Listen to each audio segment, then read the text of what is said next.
For Michelle Broom and her handsome pilot Tom, the sky was the limit. We got to travel everywhere. We didn't have a care in the world. Tom was the male version of Michelle in some ways. They had a lot of fun together. He was just so full of adventure. But Tom's appetite for adventure took a dark turn. He was working for the Mexican gangster. And everything Michelle thought she knew about her dashing husband would crash and burn. There was no money. It was gone. He seemed like he was possessed. There were times he'd be sitting on the couch twitching. He was a total stranger to me. He was not the man I married. When it comes to love and marriage, things aren't always as they seem.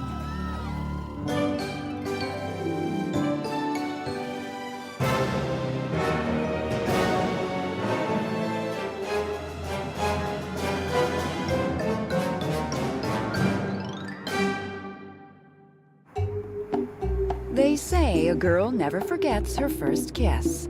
For Michelle Broom, the moment came when she was just 14. When I first met Tom, we were at a church youth group retreat.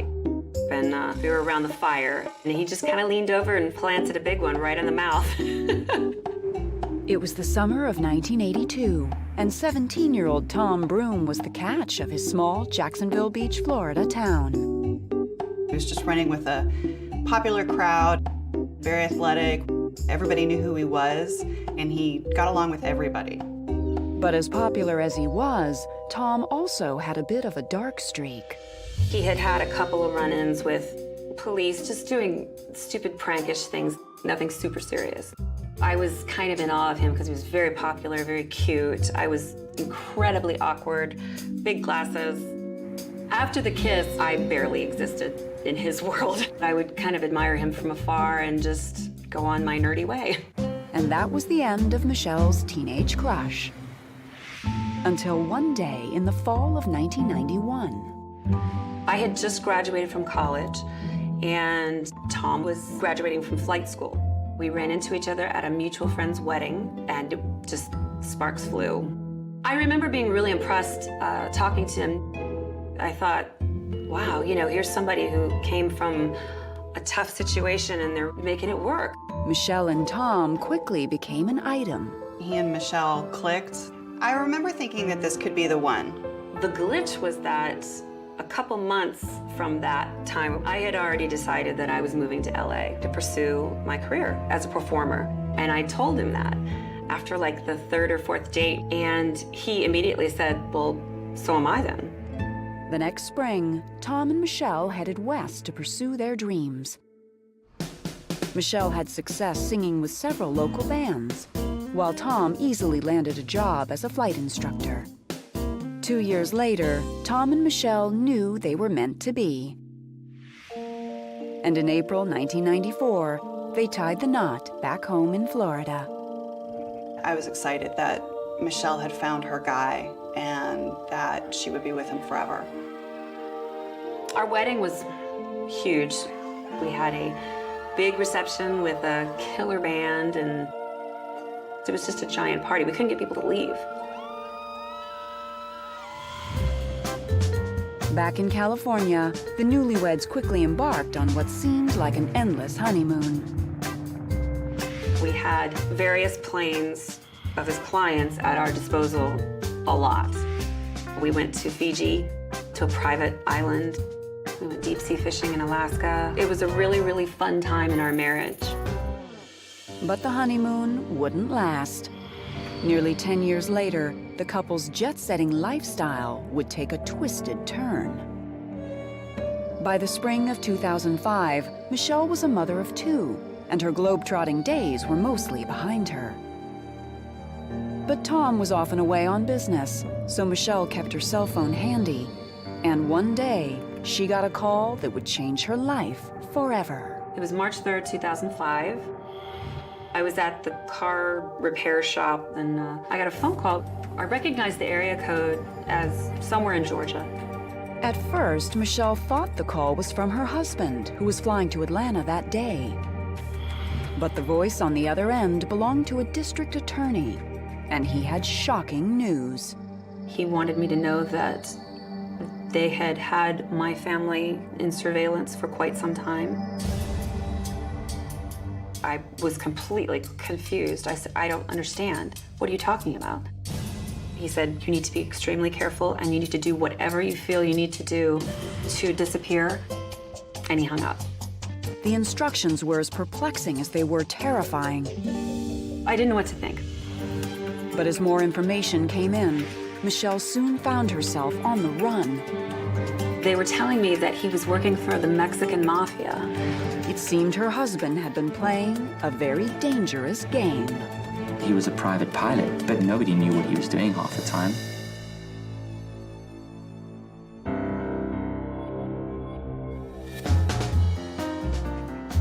In the spring of 1996, 10 years before the phone call that would change her life, Michelle Broom and her handsome husband, Tom, had the world at their feet.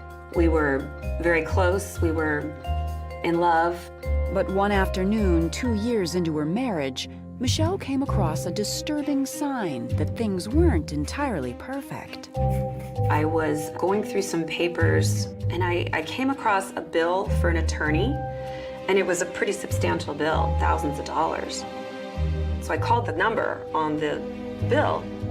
It turned out to be an attorney that directly deals with people who have gotten DUIs. Michelle was stunned. Tom had never mentioned a DUI, but he had obviously gotten one a month before. He came home, and I just held the bill out to him, and I said, what is this? And he was like, oh, I've been meaning to tell you, I got a DUI, and I'm getting out of it. This guy's gonna take care of it for me. I was furious. I was really upset. Still, it was just one mistake. Michelle decided to let the incident go. For the next 5 years, life carried on as usual. And by the winter of 2001, Michelle and Tom realized they were ready for their next adventure, parenthood. I'm entering my 30s, the biological clock is ticking. So we decided, to give it a shot. And I got pregnant almost right away. Tom was just over the moon, so happy. To prepare for the baby, Michelle took a steady job at a record label, and Tom began flying for several high-profile clients. The job meant Tom was often gone, but he was also pulling in 6 figures. We were both very excited about our lives and careers and the baby coming. But as Michelle's pregnancy wore on, she quickly realized that Tom had no intention of slowing down. He was still taking off and taking his surf trips and his golf trips and his skiing trips, in addition to the trips that he was doing for his job. He would get home from trips, come back, spend an hour, and then off he would go to be with his mates, off to the bar. Michelle soon noticed that Tom was drinking heavily, and to make matters worse, he seemed to be developing another bad habit. I overheard him on the phone, and he thought that nobody could hear him, but he was talking to somebody about placing a bet on teams that I'd never heard of before. I asked him about it. I was like, well, then who were you betting with? Oh, it was, my buddy's bookie. I'm like, bookie? Concerned, Michelle asked Tom to cut back on the gambling, and Tom promised he would rein it in. In January 2002, after the birth of their son, he kept his word. He was just absolutely in love with our son, and I believed at that time that, okay, our lives have changed, and he gets it, and he was home more the first month or two. But when their son was just 3 months old, things took a turn for the worse. Tom was in Mexico on a business trip, and he sometimes had trouble getting through the phone connections to check his voicemail from there. So he called me at one point and said, I can't get my voicemail. Tom asked Michelle to check his messages, and when she did, she heard something completely unexpected. There was a message from a woman. She was, hey, sweetie, I'm so sorry I missed you. Call me whenever you can, and we'll arrange to see each other. So I called Tom, and I said, who is this woman? And I said her name, and there was dead silence. Tom refused to discuss the matter over the phone, but the next day he came home and came clean. He was white when he walked in the door, and he said that he'd only seen her a couple of times, and she was a flight attendant, and they would occasionally connect if they were in the same city. I just looked at him and I thought, oh my, what are you, I had no idea you were even capable of this. I would never do this. Michelle was devastated, but she wasn't ready to throw in the towel. For better, for worse, I was brought up in that, you know, you're married, you take a vow, and you go through trials and you make it work. Michelle insisted on counseling, and for a while, things got better. In 2004, just after their 10th wedding anniversary, Michelle realized she was pregnant again. My thought was, I don't know if I'm doing the right thing, you know, but okay, we're having a baby, we're gonna make this work. But just 1 month into her pregnancy, Michelle's hopes for a renewed marriage were shattered, as Tom reverted back to his old ways, and much, much worse. Tom's drug use was just as bad as his drinking. He was scary. He seemed like he was possessed. I just had this overwhelming feeling that he was hiding something.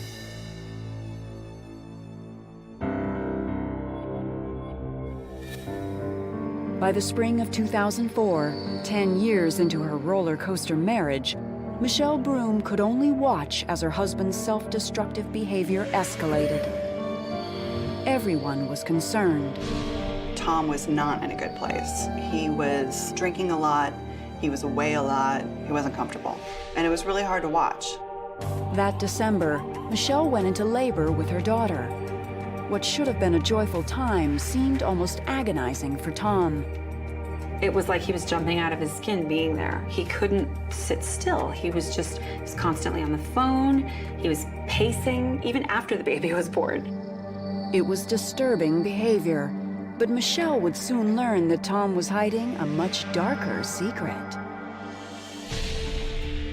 On March 3rd, 2005, 9 weeks after the birth of their daughter, Tom was flying to Atlanta on business. Michelle was at the mechanics when she got an alarming call from a district attorney in Georgia. He said, your family's been under surveillance for quite some time now. I know that you know nothing. And he said, your husband has been arrested. We have him in custody. He was found with a large amount of cocaine on his airplane. The DA couldn't give Michelle any more details over the phone, but his final words were chilling. And he said, you and the kids are in danger. You need to disappear. Frantic and confused, Michelle raced to pick up her children. She then made a beeline for the bank. And that's when she got another horrible surprise. I went to try and withdraw money, and it was gone. There was no money in there. It just didn't make sense. I called my sister, Renee. She was working, and I just said, drop everything. When I got to Michelle, she looked like she was in a complete fog. Everyone's main concern was getting her to a place where nobody could find her. We went to my younger sister's house because she lived in a gated community. 2 hours after she arrived at her sister's, Michelle got a phone call from Tom. He was at the county jail, and I'm trying to ask questions. What happened? Who were you flying with? Who was the person that called me? Why were we under surveillance? Tom refused to get into it over the phone. He kept saying, I can't talk too much because they're listening. Get me home so that we can sort this out. And I'll tell you everything. Tom's bail had been set at $250,000. Michelle was forced to borrow the money from friends. 3 weeks later, Tom Broom was back in California. A friend of ours picked him up at the airport and brought him over to my sister's apartment. And he walked in the door. He had this look on his face, like a sheepish look on his face, like, I got caught. I'm really dreading having to tell you this. He said there were drugs. The gambling was just outrageous. And he said that the money was gone. He had gambled it all away. Desperate to replace the couple's squandered savings, Tom began taking flights for someone he had met in LA. This guy had offered him cash to fly these flights from Los Angeles to Atlanta and back. No passengers on the plane, just suitcases. no questions asked. And every time he made one of these flights, he would make a giant chunk of cash, like tens of thousands of dollars. During his last flight, Tom had been stopped by customs. They started questioning him. He gave them all the paperwork on the plane and his license and everything, like it was just a routine check. And they said, "Is it okay if we search your plane?" They asked him to open a certain compartment on the plane. He said he didn't have the keys to it. They brought out dogs, and the dogs immediately went to that section of the plane and started going crazy. I think it was like 4 suitcases filled with pure cocaine. I mean, it's not even cut with anything. He was caught with 65 kilos, which has a street value of a couple $1 million. Tom insisted he didn't know what was in the suitcases. But he did have one more horrible admission to make. The man he was flying for was also a member of the notorious and dangerous Mexican mafia. Obviously, I understood at that point why our lives were in danger. But immediately I thought, well, how do I know that we're not still? Tom insisted the danger was over. He said, "Oh no, you're fine. The main guy, the kingpin, he's long gone. They'll never get him." But there was no relief. Things were about to spiral completely out of control. The fear of what was happening just gripped him. He was going off the deep end. He was a total stranger to me. He was not the man I married.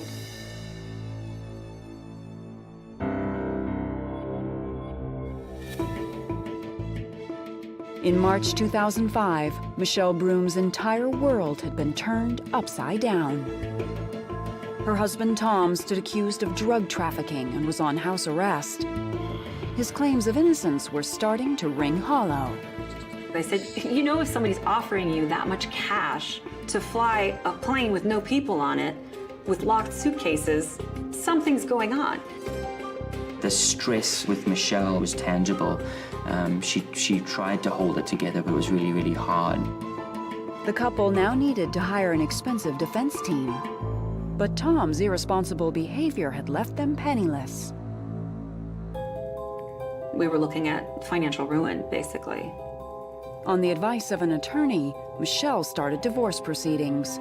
It was unclear yet whether or not the government was going to come in and seize any of our assets. I was told that if I filed for divorce, if we had any money left over, I could possibly allocate it as child support. It was a heartbreaking scene, but it was just the beginning. When the couple met with Tom's defense team that April, Michelle realized that her husband had no chance. They could link him to dozens of these flights, and it had been going on for quite some time, over a year at least. They had conversations recorded. They had instances where he was flying and would change the tail number of the plane mid-route, or change the destination of the plane mid-route, which is a common thing that drug runners do. Even worse, Tom had also hand-delivered the suitcases to their recipient in Georgia. He knew the guy's name that he was meeting with. He had a regular meeting point with him. I was blown away. At one point, I looked up and I had this feeling looking at him like, I don't even know who you are. In July of 2005, after more than 10 years of marriage, Michelle and Tom's divorce was finalized. Meanwhile, Tom, still on house arrest, was falling apart. It's like the demons that were inside of him just took over. Everything just came back to the surface. All of the addictions, all of the anger, all of the anxiety, the need to escape from it all. He would go on these drinking rampages and have drugs delivered to the house. He would go on these binges, take pills. I mean, there were times he'd be sitting on the couch twitching. Michelle came to that point and she realized she had to revoke bail on Tom. His behavior was so erratic. Just before Thanksgiving 2005, Tom Broom went back to jail. That winter, he pled guilty to possession of narcotics with an intent to distribute. There was no trial, and Tom was granted leniency for cooperating with the investigation. He was sentenced to 10 years in federal prison. It was heartbreaking on many different levels, both watching him as a human being, somebody I care about, watching a marriage completely disappear.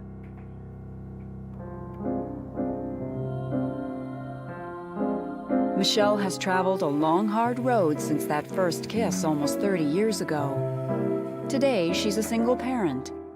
And while she continues to struggle financially, she has an unwavering support system in her family. The bond that I have and that my kids have now with their grandparents and my sisters and my brother-in-laws is incredible.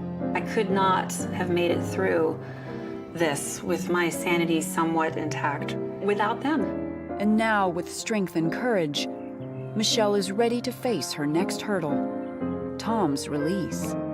I've talked to him at length about what's going to happen when he gets out. I want him to be a part of the kids' lives, but I will definitely be in control of the situation as far as monitoring how healthy he is. I have forgiven Tom. It's a waste of energy not to, but I haven't forgotten.